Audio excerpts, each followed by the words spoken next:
Hi everyone, it's Daniel here. Today I'll be reviewing another album. Which one will it be today? Well, last time I reviewed the album Drama by Yes, and today I'll be reviewing their next album, which is 90125. So yeah, this album came out in 1983, and interestingly enough, this wasn't even meant to be a Yes album. This was by a group called Cinema, which consisted of Chris Squire and Alan White, who were both who were both in a mini group with Jimmy Page, XYZ, you know, X Yes, X Led Zeppelin, that sort of thing. But you know, that group didn't last long. I don't think they released anything, and I think they had trouble finding a singer as well. But yeah, those two joined Trevor Rabin and a guitarist, solo guitarist, and interestingly enough, Tony Kaye, the original keyboardist of the band, who got fired from after the Yes album. So yeah, very interesting lineup, and yeah, they formed this new group called Cinema. It's pretty much an 80s pop rock band, sort of proggy, you know, but you know, they had Trevor Horn as a producer, he contributed lead vocals on the previous album, and I think he did a splendid job on this album. But before we talk about the final results of this album, well, how did John Anderson get involved? Well, yeah, they just brought him in, and then the record label were like, just call yourself Yes at this point, you know. Yeah, your album will do better, and yeah. And now we have 90125, which is actually one of my favourite Yes albums, even though it was accidentally a Yes album because John Anderson got involved again with the band. So yeah, let's talk about the album now. So here's the album cover, front of course. I've got the expanded and remastered version. I haven't listened to the bonus tracks, but yeah, I intend to just listen to the main 9 tracks off this album because yeah, I love the front cover. It's no Roger Dean artwork, but still, I love it. Different colours. You've got pink, blue, yellow. I don't even know what this is meant to be. Apparently the name came from the code of the album or something. I don't know. It's a mystery really, but I mean, prog albums are a mystery. But yeah, so yeah, there's the front, I quite like it. Here's the spine, which I quite like. Same colour patterns going on there, and the back's pretty much sort of the same. And yeah, so on this album you've got John Anderson, Chris Squire, Trevor Rabin, Alan White and Tony Kaye, of course, doing what they're best known for, you know, playing their instruments or singing and whatever. I'll talk more about the personnel when we have a look into the booklet, but yeah, I'm going to talk about each track now. So yeah, of course the album starts off with the only US #1 hit single, Owner of a Lonely Heart. I love this song. Don't care how overplayed it is, the samples are really cool. That guitar solo by Trevor Rabin. I love Steve Howe, don't get me wrong, but Trevor Rabin on this album, well, I mean, he's a great guitarist as well. So yeah, Shame Union didn't. Yeah, I've not actually listened to the album, but I've heard like really like negative stuff about Union. But this album, however, gets divided. Some people love it, some people just can't get into it. Fair enough if you've been a Yes fan since their first album from 1969, but if you were into the band like post, say, Tomato or Drama, then fair enough. I wouldn't even class this album as a full-on pop album. I mean, yeah, they're going for more of a commercial sound, but still, Owner of a Lonely Heart is a great example of prog pop, you know, sort of thing the Buggles would do. So yeah, Trevor Horn's production is great. He actually co-wrote this song as well, which is nice. And yeah, I love Owner of a Lonely Heart. Just such a cool track. The piano part from Tony is great in the bridge sections. And interestingly enough, Tony only plays the piano and organ on this album. I know he's not keen on synths and, you know, Yamaha keyboards, which all the other keyboard parts were played by Trevor Rabin, and I think some were played by Alan White, mostly the Fairlight CMI synthesizers. So yeah, and you get a bit of synclavier on this album too, which is pretty cool. So yeah, definitely popular keyboards in the 80s because you could literally sample a sound and it will come through the keyboard. you can play on any note, which, yeah. There's a lot of videos on YouTube about the CMI and stuff, and yeah, definitely check them out. The next track is Hold On, a really cool track. I love this track. John and Chris are singing together, which is awesome. I love it when Chris takes lead vocal. Great bass player as well. I mean, he's one of the best. Also known as the Fish because he took the longest in the bath. Love that. But yeah, Hold On's a great track. I love it. Love the lyrics. I love the choruses. Just a really upbeat, catchy pop rock track. I love it. Another great guitar solo from Trevor Rabin. Some really cool keyboard moments, and yeah, just a really cool, wicked song. Next track is It Can Happen. Now, I love this track a lot. I'm going to say that about every track on this album, but yeah, this track has a sitar in it, and it was played by a session player. I forgot his name, but yeah, I think he's credited in the album booklet. But yeah, that's an actual sitar, I know. And have you ever wanted to hear Jon Anderson and Trevor Horn singing together? Well, this track, they do. What's it? I think it's after the first chorus. You can hear Trevor's voice like going from the right to the left, which I think was sampled on the CMI, which is really cool. And yeah, he contributes some backing vocals on this album, which is really cool. Chris takes the lead vocal again. And yeah, I just love this track. So many cool moments. Just such a cool track.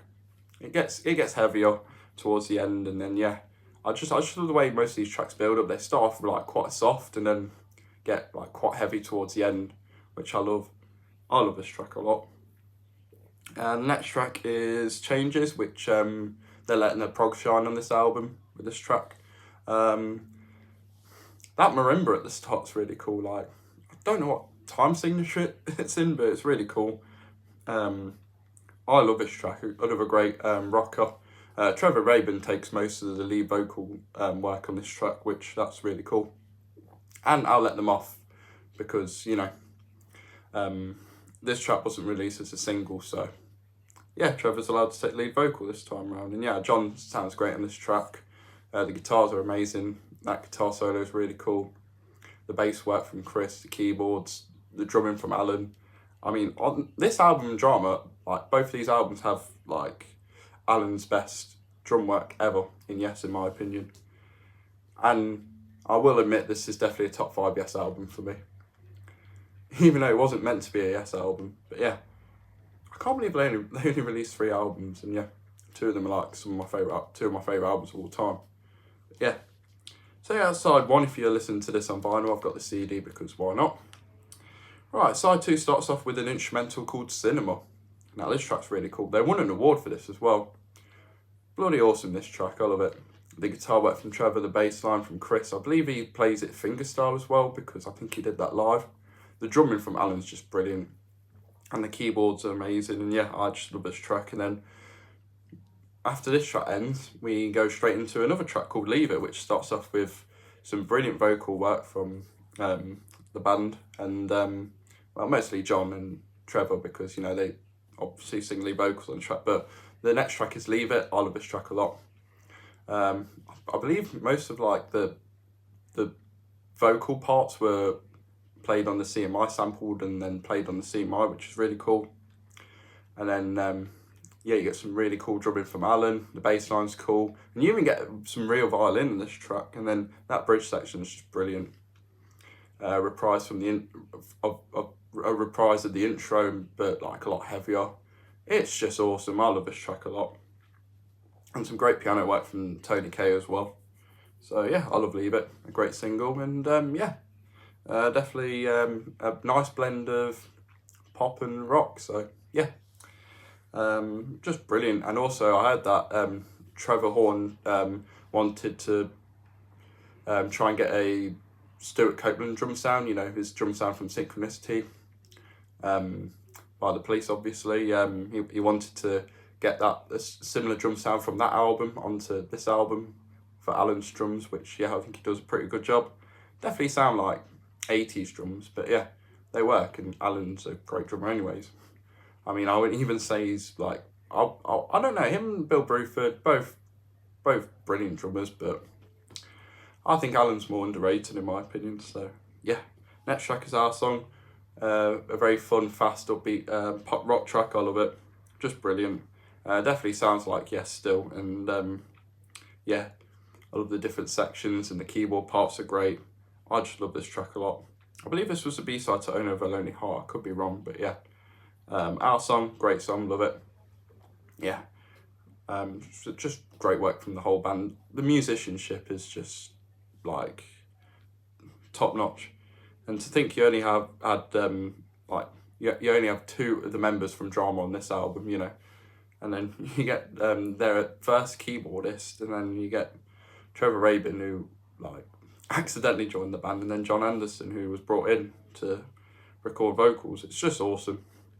City of Love's great. Oliver's track, you know, great rock. I love it. I just love like everything about this track as well. Yeah, the offbeat keyboards, just yeah, the guitar work from Trevor. I just love everything about this track as well. Like this album, it's not even like a full-on pop album. I'll definitely say this is a rock album, something like Duke by Genesis or Abacab, you know. But yeah. And then to end off the album, we have Hearts, which, you know, I love this track a lot too. I just love every track on this album. First time I heard this album, I was like, well, before listening to it, I was like, am I going to like it? Is this going to be a step down from their previous stuff? And no, it's pretty much like on par with like albums like Going for the One or Drama or Fragile or Close to the Edge, you know. All great albums, but yeah, Hearts is fantastic. I love that organ solo as well from Tony Kaye. Just brilliant. And yeah, I just think this is a really nice closer. John sings it beautifully, and yeah, I just think this is a great way to close off the album. So yeah, yep, that's it. I've got unreleased tracks. I won't bother talking about them, but yeah, you got tracks like Make It Easy and It's Over, which didn't make the album. Trevor Rabin wrote most of the songs. I believe he wrote Owner of a Lonely Heart 4 years before the song was released as a single, which is pretty cool. There's the disc. Let's look behind the disc. We have the band, but unfortunately you can't see John's face. You can partially. And then we've got Alan, Trevor, Tony, and Chris. Let's have a look at the booklet.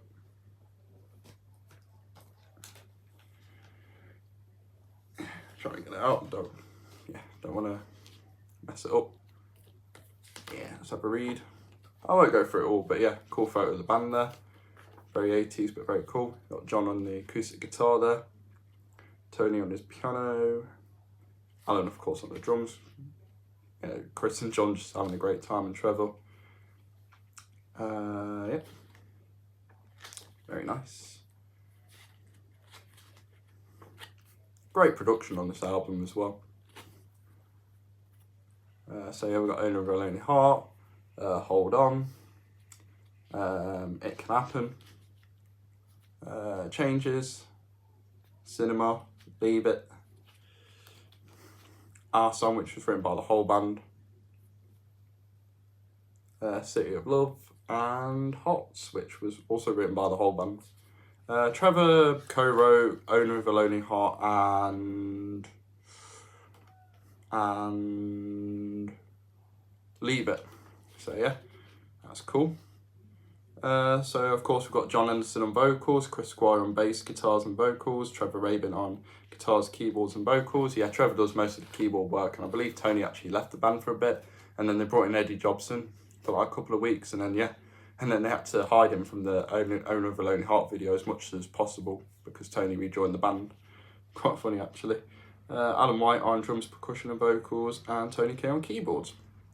Mainly just, well, directly playing piano and organ. Just them two. No other keyboards. I believe a Hammond organ, but you know, still sounds proper clean because it's 80s, you know. But I think Trevor Horn did a great job producing this album. The album was engineered by Gary Langan, who's worked with Trevor. Trevor Horn, yeah, I know. Trevor Horn, Trevor Rabin. This is additional engineering by Julian Mendelson, Stuart Bruce. Keyboards programmed by Jonathan Jeksilic and Dave Lawson. I've heard that name before. I believe Dave Lawson played synths on Grace and Danger by John Martin. Great album, by the way. Recorded at Psalm Studios, London. Cinema was recorded live at Air Studios, London, spring/summer of 1983. Special thanks to Dipak, who I believe played the sitar when It Can Happen. Graham Prescott played the violin on Leave It. At first I thought it was a CMI violin, but yeah. Charlie Owens, Phil Carson and Richard Steinberg. Very nice. I don't know what they did on the album, but you know. So yeah, that's been my review of 90125. What do I think of it? Well, if I'm going to be honest, I love it. It's just yes, being commercial, but not being too commercial. I mean, 1/3 of this album were 1/3 of this album were 1/3 of the tracks on this album were released as singles. So yeah, that's fair enough. The singles were Owner of a Lonely Heart, It Can Happen, and Leave It. So great choices, by the way. And yeah, it makes sense because you've got John Anderson singing perfectly, and yeah, I think he's a great singer. Do I prefer this over Drama? I don't know. I probably prefer Drama a little bit more because, yeah, just a little bit more because, yeah, I'm one of those people who prefers Drama over this album. I think there's a few better tracks, but tracks like Changes and Hearts, I mean, come on. It's, yes, doing what they're well known for, you know what I mean? You've got the CMI and Sync Clavier, you know, filling up the keyboard parts, but still, I love them.